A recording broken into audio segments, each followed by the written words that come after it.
नमस्कार दोस्तों, स्वागत है आपके अपने YouTube चैनल संस्कृत अड्डा पर। दोस्तों आज की जो वीडियो इसमें हम करेंगे संस्कृत के परीक्षाओं के लिए कुछ महत्वपूर्ण प्रश्नों को जो आपके आगे आने वाले एग्जाम के लिए महत्वपूर्ण रहेंगे। और यहाँ पर जो हमें क्वेश्चन करने वाले हैं पहले भी जो है एग्जामों में पूछे जा चुके हैं, तो सभी यहाँ पर जो क्वेश्चन है ये महत्वपूर्ण है। और अगर आपने हमारी पहले वाली वीडियो नहीं देखी है तो इसे आप आई बटन पर क्लिक करके देख सकते हैं, या फिर हमारे चैनल की जो प्लेलिस्ट है वहाँ पर जाकर अभी तक के जितने भी वीडियो सभी को आप देख सकते हैं। और वीडियो शुरू करने से पहले अगर आपने अब तक हमारे चैनल को सब्सक्राइब नहीं किया तो सब्सक्राइब कर ले, और साथ में जो ये घंटे वाला आइकन है इसे जोर दबाएं, जिससे आपको हमारे आने वाली जो वीडियो है उसकी नोटिफिकेशन मिलती रहेगी। दोस्तों वीडियो को लाइक कमेंट और शेयर जरूर कीजिएगा और हमारे साथ अंत तक बने रहिएगा। और आप हमारा जो दूसरा चैनल है रीडिंग लवर्स के नाम से, इसे भी सब्सक्राइब कर सकते हैं, क्योंकि हम वहाँ पर भी जो महत्वपूर्ण जो न्यूज़ अपडेट दो है ये डालते रहते हैं। तो आप हमारा जो दूसरा चैनल है उसे भी सब्सक्राइब जरूर कीजिएगा। तो हमारा यहाँ पर पहला जो क्वेश्चन है शिशुपाल वध का। शिशुपाल वधस्य प्रथम सर्गे द्वारिकायाम कस्य आगमनम दृश्यते। तो ये जो शिशुपाल वध जो है ये किन के द्वारा रचित है? पहले तो एग्जाम में क्वेश्चन ये भी आ सकता है। तो महर्षि जो माघ है उनके द्वारा रचित है शिशुपाल वध। अब इसका जो पहला जो सर्ग है प्रथम सर्ग, इसमें द्वारिका में किसका आगमन दिखाया जाता है? शिशुपाल से, नारदस्य, युधिष्ठिर या इंद्रस्य। तो शिशुपाल वध में पहले ही सर्ग में द्वारिका में किसका आगमन दिखाया जाता है? तो यह दिखाया जाता है ऑप्शन बी यहाँ पर, नारदस्य, नारद का। और ये जो शिशुपाल वध जो है इसमें जो सर्ग है इनकी संख्या मानी गई है 20। श्लोक जो है इसमें रहेंगे 1650। तो प्रथम जो सर्ग है इसमें देवर्षि नारद का आगमन द्वारका में देखने को मिलता है, जो श्री कृष्ण को शिशुपाल के पूर्व जन्म और उसके अत्याचारों का वर्णन तथा इंद्र का संदेश सुनाना और इन्हें शिशुपाल के उद्धत करना है। तो इसमें जो है शिशुपाल वध किया जाता है श्री कृष्ण के द्वारा। नेक्स्ट जो यहाँ पर क्वेश्चन रहेगा अथोलिखितेषु बृहत्त्रयम् परिगण्यते। यह क्वेश्चन बहुत एग्जाम में पूछा जाता है, लघुत्रय, बृहत्त्रय। तो ये क्वेश्चन एग्जाम में जो है लगभग प्रत्येक एग्जाम में देखने को मिला है। तो यहाँ पर जो हमारा सी आंसर है ये रहेगा ऑप्शन सी, शिशुपाल वधम।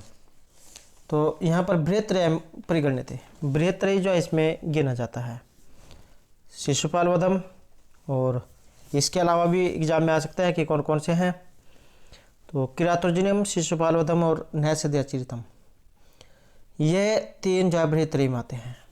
और अगर एग्जाम में लघुत्रय में आ जाए तो रघुवंश, कुमार संभव और मेघदूतम। रघुवंशम, कुमार संभवम और मेघदूतम ये है लघुत्रय। तो ये आते हैं लघुत्रय के रूप में। तो ये महत्वपूर्ण है क्योंकि एग्जाम में लघुत्रय, बृहत्त्रय ये वाला जो क्वेश्चन है बहुत बार एग्जाम में देखने को ही मिला है।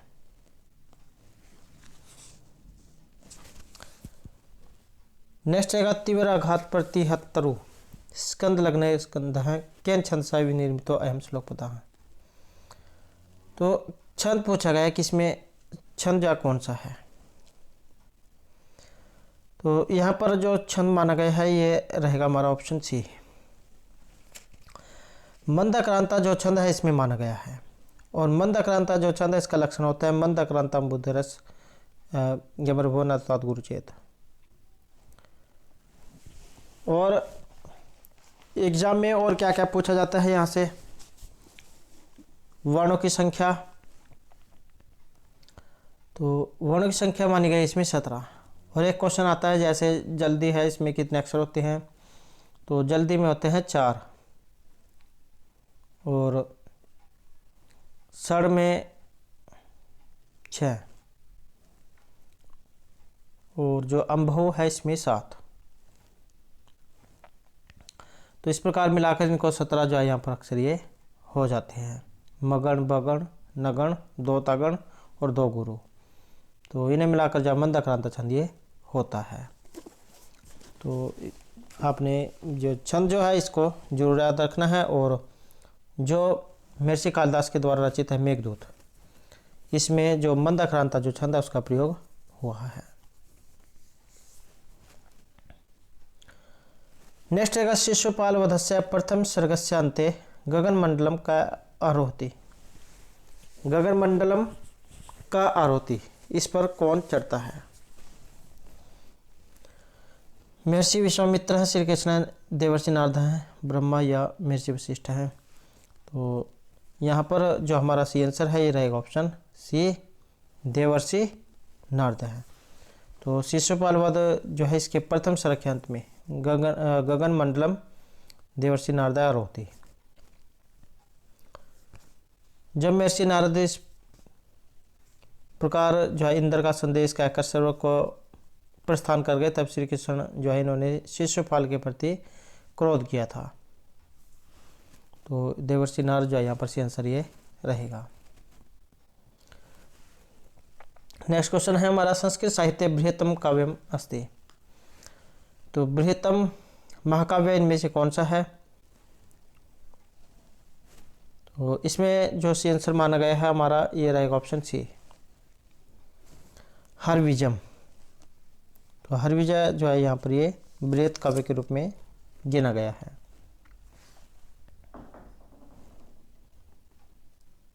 नेक्स्ट रहेगा भामिनी विलास। इति मुक्त काव्य से रचिता वर्तते। यहाँ पर कई क्वेश्चन जो है इसी में से निकल के आ जाते हैं कि भामिनी विलास किस प्रकार का काव्य है। तो मुक्त काव्य की श्रेणी में से रखा गया है। और इसके जो रचिता है इनमें से कौन है? इसके जो रचिता है ये है जगन्नाथ। और इसके अलावा और कौन कौन से काव्य इन्होंने लिखे हैं? पंडित जगन्नाथ जो है संस्कृत साहित्य के वर्धन काव्य शास्त्री माने गए हैं। 13 कृतियाँ इनकी प्राप्त होती है, जैसे गंगा लहरी, अमृत लहरी, सुधा लहरी, लक्ष्मी लहरी, करुणा लहरी, भामिनी विलास, आसफ विलास, प्राणाभरण, जगताभरण, यमुना वर्णन, रस गंगाधर, मनोरम कोचमर्दन, चित्र मीमांसा खंडन। तो इस प्रकार से यहाँ पर 13 जो कृतियाँ हैं इनकी ये प्राप्त होती हैं। अगला क्वेश्चन है, निम्नलिखित कथा साहित्यम नास्ति। यहाँ पर एक कथा साहित्य इनमें से नहीं है। कथा साहित्य की श्रेणी में एक नहीं आता है।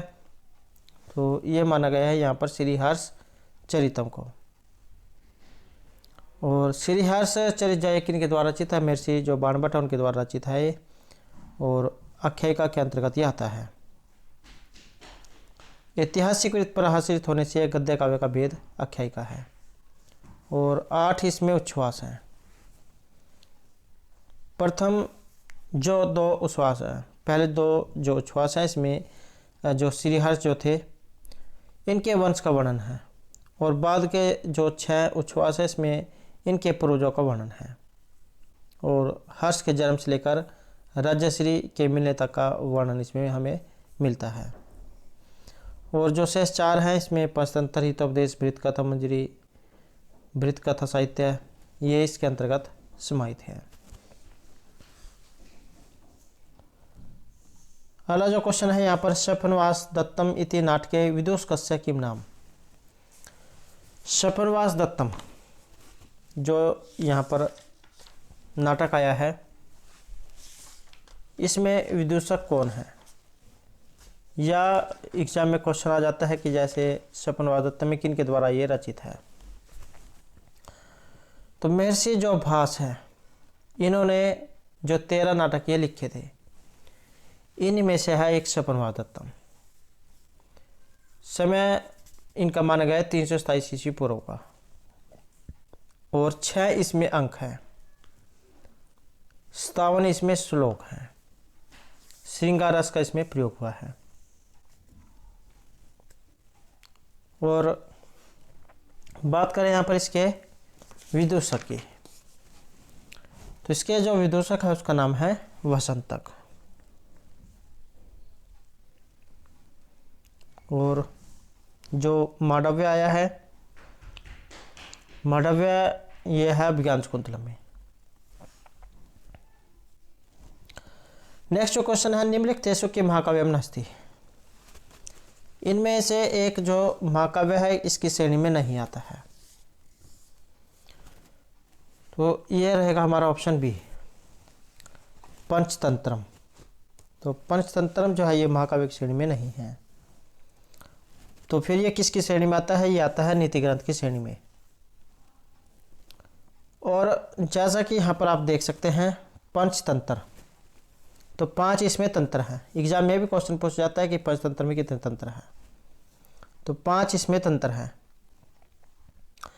मित्रभेद, मित्र संप्राप्ति, काकोलुकिया, लब्ध प्रणाश और अपरीक्षित कारक। एग्जाम में यह भी क्वेश्चन पूछा जाता है इनके क्रम वाइज का, सबसे पहले कौन सा है, सबसे अंतिम कौन सा है, या दूसरे नंबर का, या तीसरे नंबर का, या चौथे नंबर का। तो इस तरीके से एग्जाम में क्वेश्चन पूछा जाता है। तो इनका क्रम आपने जरूर याद रखना है। पहले पर मित्रभेद, दूसरे पर मित्र संप्राप्ति, तीसरा नंबर काकोलकिया का है, और जो चौथा नंबर है ये रहेगा लब्ध प्रणाश, और जो 5वां नंबर है ये है अपरीक्षित कारक का। तो ये आपने जरूर याद रखना है। नेक्स्ट है यहाँ, सर्वप्रथम पंचतंत्र का संपादन किस विदेशी विद्वान ने किया था? तो इनका जो नाम है ये रहेगा यहाँ पर ऑप्शन बी, हर्टेल।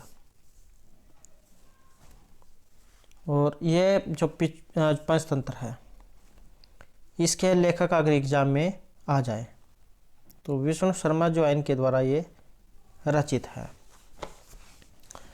पंचतंत्र। और एक जो इसी से मिलता जुलता वो भी एग्जाम में पूछा जाता है, हितोपदेश का। हितोपदेश जो है नारायण पंडित जौहन के द्वारा रचित है। और कथाओं कुल कथाएं जो है इसमें मानी गई है ये 43 जो है कथा इसमें मानी गई है। और 25 जो इसमें कथाएं हैं पंचतंत्र से आधारित है।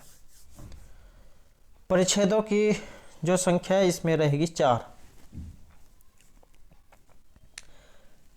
इसमें भी कई बार एग्जाम में क्रम आ जाता है, इसमें पूछ लिया जाता है कि इसमें कौन कौन से आते हैं। तो इसमें ज़्यादातर ये नाम ही पूछे जाते हैं। तो मित्रलाभ, सुहृद भेद, विग्रह संधि, उपदेशात्मक, नीति कथा ग्रंथ ये रहेंगे। तो नाम ही आपने याद रखना है, मित्रभेद, सुहृद भेद, विग्रह संधि। तो इस प्रकार से यहाँ पर 4 इसमें परिच्छेद है। नारायण पंडित जैन के द्वारा रचित है हितोपदेश। और बंगाल के राजा धवल चंद्र जैन के आश्रित कवि ये माने गए हैं। नेक्स्ट हमारा क्वेश्चन रहेगा, संस्कृत साहित्य में हास्य व्यंग्य का जो सर्वश्रेष्ठ रचनाकार इनमें से किन्हें माना गया है? भास्कर, क्षेमेंद्र, दामोदर या शूद्रक को? तो संस्कृत साहित्य में हास्य व्यंग्य का सर्वश्रेष्ठ रचनाकार, तो यहाँ पर हमारा सी आंसर रहेगा ऑप्शन बी, क्षेमेंद्र जो है इन्हें यहाँ पर हास्य व्यंग्य का सर्वश्रेष्ठ रचनाकार माना गया है। क्षेमेंद्र संस्कृत में प्रयास कथा के धनी हैं और प्रयास कथा विषय की इनकी 2 अनुपम कृतियाँ मानी गई है, नरममाला और देश उपदेश। तो ये क्वेश्चन आपने जरूर याद रखना है। हास्य व्यंग्य कवि के लिए जाने जाते हैं क्षेमेंद्र, और 2 इनकी अनुपम कृतियाँ मानी गई है, नरममाला और देश उपदेश। अगला क्वेश्चन रहेगा, अधोलिखित में से कौन सा काव्य अर्वाचीन है? तो यहाँ पर अर्वाचीन जो काव्य है इनमें से कौन सा है? तो इसमें हमारा यहाँ पर सी आंसर है, ये रहेगा ऑप्शन सी, सीता चरितम। महाकवि बाणभट्ट इनके द्वारा रचित हर्षचरितम, महाकवि भभूति द्वारा रचित महावीर चरितम, और जो यहाँ पर महर्षि बेलन है इनके द्वारा रचित है विक्रमांक देवचरितम। और 6वीं से 11वीं शताब्दी के मध्य की रचनाएं मानी गई हैं। और जबकि ये जो यहाँ पर आया है सीताचरितम। यह है डॉक्टर रेवा प्रसाद शास्त्री इनके द्वारा रचित। समय इनका माना गया है 19वीं सदी।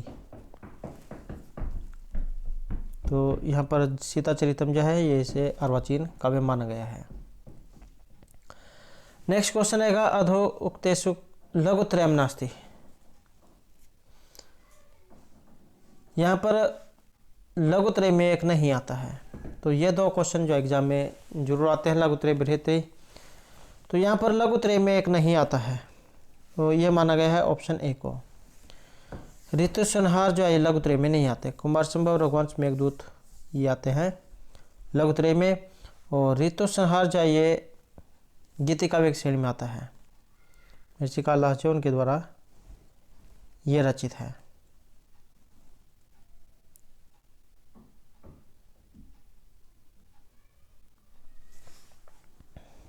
अगला क्वेश्चन रहेगा हर्षवर्धन से रचना नास्ति।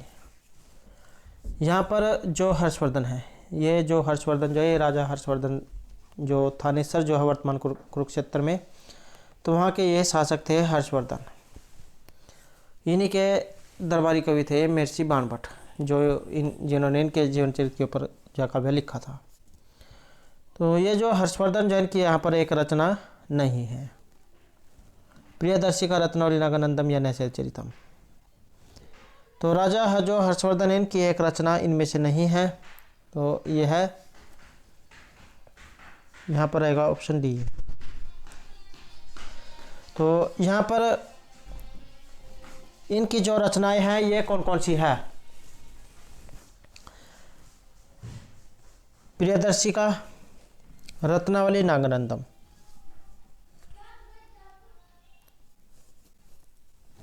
तो यह है हर्षवर्धन की। और नैषधीयचरितम यह श्री हर्ष की, ये आता है महाकाव्य में। तो प्रियदर्शी का, रत्नावली और नागानंदम ये हर्षवर्धन की रचनाएं हैं। तो यहाँ पर ये आपने जरूर याद रखना है, यहाँ पर रचना पूछा गया है। तो प्रियदर्शी का, रत्नावली, नागानंदम। और नैषधीयचरितम जो है महाकवि श्री हर्ष का प्रसिद्ध महाकाव्य है। और सर्गों की जो संख्या इसमें ये मानी गई है 22। अगला क्वेश्चन है विरह व्यथा इव वनमेति जानकीति वचनमस्ति। तो यहाँ पर ये वचन है। सही आंसर है हमारा ऑप्शन बी। उत्तरांचल जो है वहाँ से ये लिया गया है। और उत्तरांचल महर्षि जो भवभूति हैं उनके द्वारा रचित है। अंकों की जो संख्या इसमें मानी गई है 7। और महर्षि जो भवभूति हैं उनको कौन रस का कवि माना गया है। एक और रस पूर्ण एवं निमित्त वेदात। तो आपने इस प्रकार की जो है पंक्ति सुन रखी होगी। तो महर्षि जो भवभूति हैं इनको कौन रस के लिए जाना जाता है। समय इनका माना गया है 650 से 750 ईस्वी के लगभग। और इसके कुछ जो सूक्तियाँ हैं, जैसे वज्रातापि कठोरानी मृदुनी कुष्मादापि गुणाः पूजस्थान गणेशो न च लिंगम न च वह है तीर्थोदकम च वहनी च न अन्यथा शुद्धिम अहर्त है सत्ताम सद्भि संगम कथमपि पुण्यन भवति और अपि ग्रहवा रोदति अपि दलति वज्रस्य हृदयम। तो ये इनकी कुछ महत्वपूर्ण सूक्तियाँ हैं। अगला क्वेश्चन रहेगा उत्तरामचरिते मैत्रवरुणि पदम कस्य कृते प्रयुक्तम। मैत्रवरुणि जो यहाँ पर आया है पद ये किन के लिए प्रयुक्त हुआ है। तो ये रहेगा ऑप्शन बी। महर्षि जो वशिष्ठ है उनके लिए यहाँ पर ये शब्द प्रयोग किया गया है।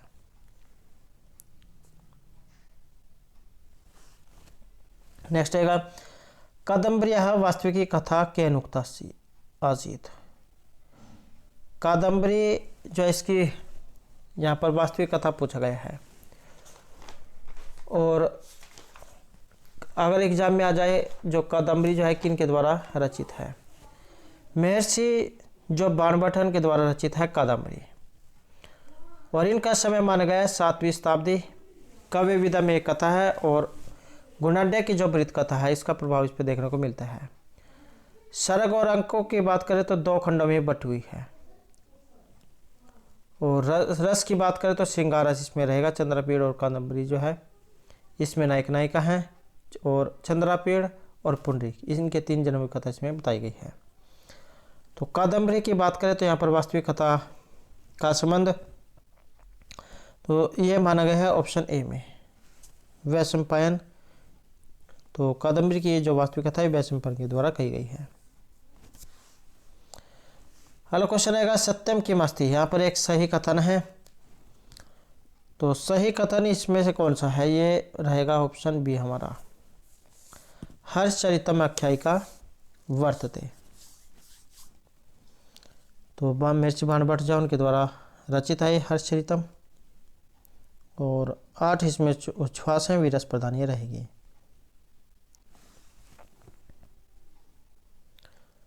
नेक्स्ट है अचिरेण च तस्यं पतितै फलय पूर्यत शिक्षा भाजनम कस्य उक्ति है। तो ये जो यहाँ पर उक्ति आई है ये इनमें से किन की है, कहाँ से इसका संबंध है? तो इसका जो यहाँ पर संबंध है ये रहेगा ऑप्शन बी से, महाश्वेता या महाश्वेता की। और एक एग्जाम में इनके पात्र पूछा गया था। तो चंद्रपीड़, महाश्वेता, वैशंपायन जो तोता जो है उसका नाम है वैशंपायन शुक, और जाबाली चंडाल कन्या, तो ये इसके पात्र हैं।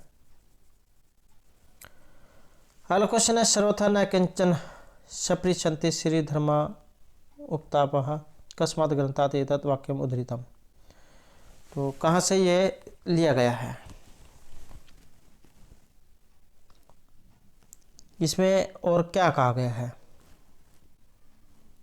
कि सर्वथा न किंचन सपृच्छन्ति, कि ऐसा कभी हो ही नहीं सकता कि किसी भी श्रीधारी को पीड़ाएं बिल्कुल स्पर्श ही न करें, कि ऐसा कभी हो ही नहीं सकता कि किसी भी श्रीधारी को पीड़ाएं बिल्कुल स्पर्श ही न करें। और यहाँ पर अगर हम सही आंसर की बात करें तो कादम्बरी जो है वहाँ से इसका संबंध है। ऑप्शन डी है हमारा यहाँ पर सही आंसर रहेगा। नेक्स्ट रहेगा एनम कविनम इह चक्रवर्ती इति वदन्ति विपश्चित है। तो ये किसके बारे में कहा गया है, किन के द्वारा कहा गया है?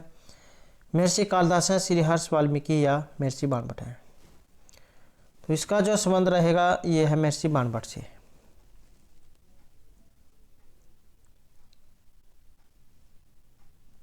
और कविनम इह चक्रवर्ती यह जो है बाण को कहा गया था, और सोडल जो उन्होंने कहा था।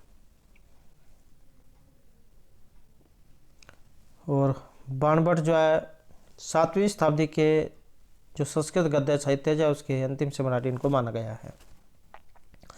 2 प्रमुख ग्रंथ इन्होंने लिखे थे, हर्षचरित और कादम्बरी। नेक्स्ट है शाल्मली वृक्ष वर्णन कस्मिन काव्ये दृश्यते। शाल्मली जो यहाँ पर वृक्ष है इसका वर्णन पूछा गया है, किसका वर्णन कहाँ पर हुआ है। एग्जाम में इसके बारे में जरूर पूछा जाता है, तो इनका बारे में आपने इसमें जरूर याद रखना है। जैसे यहाँ पर शाल्मली वृक्ष आया है, विंध्याटवी भी आ सकता है, जाबाली आश्रम भी आ सकता है, अच्छोद सरोवर जो है ये भी आ सकता है, पंपा सरोवर, विदिशा, उज्जैनी। तो इन सभी का जो संबंध है ये कादम्बरी से माना गया है। कादम्बरी में इनका सभी के बारे में वर्णन हुआ है।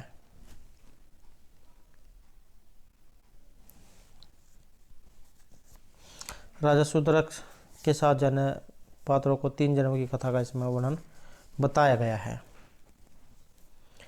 और जैसे ये महर्षि बाणभट्ट जो उनके द्वारा रचित है।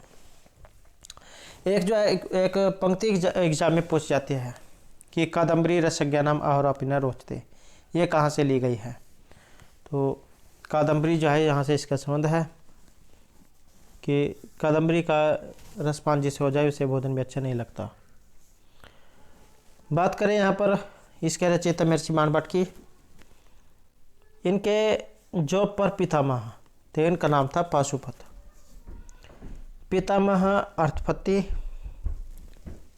पिता चंद्रभानु, माता राजदेवी। और तुरंग बाण जो इनकी इनको उपाधि दी गई थी। तो इतनी बात एग्जाम में पूछी जाती है, तो ये आपके जरूर याद होनी चाहिए। नेक्स्ट अगर न बाधत है त्रिगण है परस्परम सुक्ति उद्धृत है, तो ये कहाँ से ली गई है? इसका जो संबंध है ये रहेगा किरातर्जुनीम से। और जो किरातर्जुनीम जो है ये महर्षि जो 12वीं है उनके द्वारा रचित है। सर्गों की संख्या इसमें मानी गई है 18। और तो ये ली गई है किरात अर्जुनीम से। और इसमें क्या कहा गया है? न बाधते अस्य त्रिगण है परस्परम। त्रिगण अर्थात 3 जो गुण हैं, गण यहाँ पर माने गए धर्म अर्थ और काम को। तीनों मित्रता को प्राप्त हुए के समान एक दूसरे को बाधा नहीं पहुंचाते हैं। कि धर्म अर्थ और काम तीनों मित्रता को प्राप्त हुए के समान एक दूसरे को बाधा नहीं पहुंचाते हैं। तो महर्षि 12वीं जो है उनके द्वारा रचित है। किरातर्जुनीम से ये लिया गया है। सर्गों की संख्या रहेगी इसमें 18। किरात जो यहाँ पर भगवान शिव के लिए आया है, अर्जुन इसमें नायक है और द्रौपदी जो ये नायिका है। अगला क्वेश्चन रहेगा आशा बंध है कुसुम सदृशम प्रायश है अंगना नाम सद्धा पातिपणि हृदय प्रयोग का अत्र अलंकार है। तो यहाँ पर अलंकार पूछा गया कि इसमें जो अलंकार है ये कौन सा है। यहाँ पर अलंकार आया है अर्थांतरन्यास। तो ऑप्शन डी हमारा यहाँ पर सी आंसर रहेगा। जहाँ पर सामान्य का विशेष के द्वारा या विशेष का सामान्य के द्वारा समर्थन होता है, तो वहाँ पर होता है अर्थांतरन्यास अलंकार।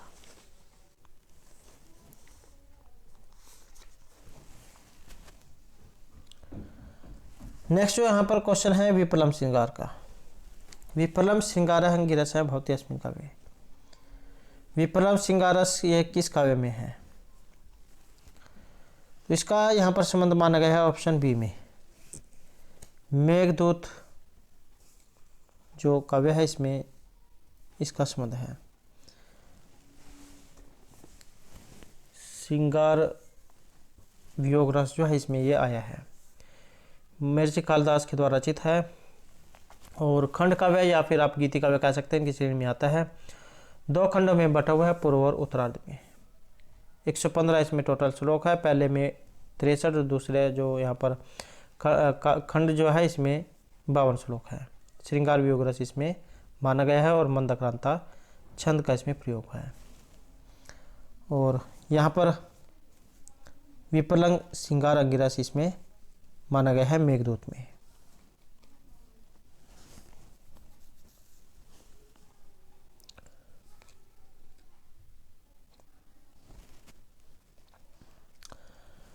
नेक्स्ट क्वेश्चन आएगा वत्से सुशिष्या परिदत्ता विद्या शोचनीय समृता कस्य मुक्ति। तो इस प्रकार की जो उक्ति है इसका संबंध, तो इसका जो संबंध माना गया है ये माना गया है महर्षि कर्णव से। तो ये जो उक्ति है यहाँ पर ये महर्षि कर्णव की है। और कहाँ से ये ली गई है या फिर क्या इसमें कहा गया है? अभिज्ञान शकुंतलम का जो चौथा अंक है वेरी वेरी इंपॉर्टेंट है, क्योंकि इसके 4 श्लोक जो महत्वपूर्ण माने गए हैं। और इस महत्वपूर्ण क्यों है? क्योंकि इसमें जो शकुंतला जो है उसकी विदाई दिखाई गई है। तो चौथा अंक का जितने भी क्वेश्चन बनते हैं सभी वेरी वेरी इंपॉर्टेंट है, एक न एक क्वेश्चन एग्जाम में जरूर आता है। तो महर्षि जो कर्णव है यहाँ पर इनके द्वारा कही गई है। चौथा अंक जो वहाँ से इसका संबंध है। और प्रियमदा महर्षि कर्णव के द्वारा शकुंतला के विषय में कही गई बात को अनुसूया से इसमें बता रही है कि हे पुत्री, वत्से हे पुत्री, योग्य शिष्यों को दी गई विद्या सुशिष्य परिदत्ता दादत्तु सुशिष्य परिदत्ता कि अच्छे शिष्य को दी गई विद्या के समान विद्या इव विद्या के समान सोचनीय समृता कि हे पुत्री, योग्य शिष्य को दी गई विद्या के समान तुम अशोचनीय हो गई हो। आज ही ऋषि से सुरक्षित तुम्हें जो तुम्हारे पति के पास भेज रहा हूँ। तो महर्षि कर्णव जो है उनकी यहाँ पर ये उक्ति है। विदाई जो है, विदाई के अवसर के यानी सभी बातें यहाँ पर बताई गई है। अगला क्वेश्चन है, गच्छति पुरः श्रीरम धावति पश्चात संस्थितः चेतः कस्य उक्ति इयम्। तो यहाँ पर यह उक्ति किनकी है? इसका जो संबंध है ये माना गया है ऑप्शन सी से। तो अभिज्ञान शाकुंतलम जो वहाँ से इसका संबंध है और दुष्यंत जैन के द्वारा ये कही गई है।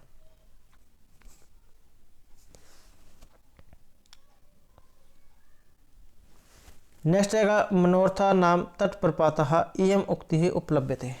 तो यहाँ पर जो ये उक्ति है ये प्राप्त होती है। तो इसका यहाँ पर जो संबंध माना गया है ये रहेगा अभिज्ञान शाकुंतलम से। अभिज्ञान शाकुंतलम जो है वहाँ से ली गई है और एग्जाम में कई बार इसका आधार ग्रंथ पूछा जाता है। तो महाभारत से इनका संबंध है और महाभारत का भी आदि पर्व जो है वहाँ से ली गई है। श्रृंगार राशि इसमें रहेगा, 7 इसमें अंक है।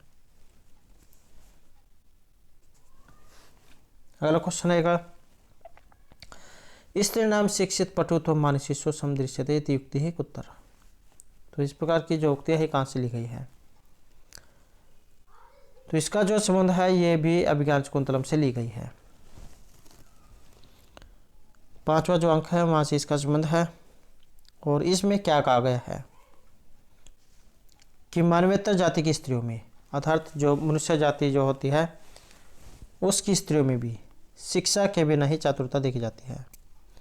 कि मानवेतर, मानव इतर अर्थात मनुष्य जाति से अलग जो है, कि मानवेतर जाति की स्त्रियों में भी शिक्षा के बिना ही चातुरता देखी जाती है। तो ज्ञान संपन्न मानवीय नारियों का तो कहना ही क्या, अर्थात मानवीय नारियों में शिक्षा के बिना चतुरता होना स्वाभाविक है।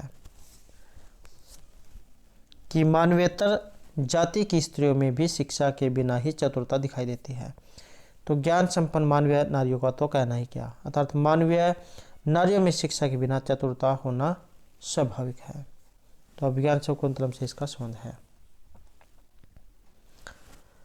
नेक्स्ट है, शांतम इदम आसन पदम सफूर्ति च बहु कुतः फलम इहस्य अथवा भवितव्यानंद भावनी भवंती सर्वत्र। अत्र का अलंकार है कि मेरी बुझाई फड़क रही है, न जाने इसका क्या होगा। जैसे आप कई बार देखते हैं, अगर आपकी कोई दाहिनी आँख या फड़कने लग जाती है तो आप सोचते हैं कि कुछ जो है होने वाला है। तो इसी प्रकार से यहाँ पर इसमें जो है बात हो रही है। और अलंकार इसमें पूछा गया है कि इसमें अलंकार कौन सा है। तो यहाँ पर रहेगा ये ऑप्शन बी, अर्थांतरन्यास इसमें अलंकार है। और अर्थांतरन्यास जो अलंकार होता है इसमें सामान्य का विशेष के साथ या विशेष से सामान्य का समर्थन किया जाता है। तो यहाँ पर भी सामान्य का विशेष के द्वारा समर्थन किया गया है।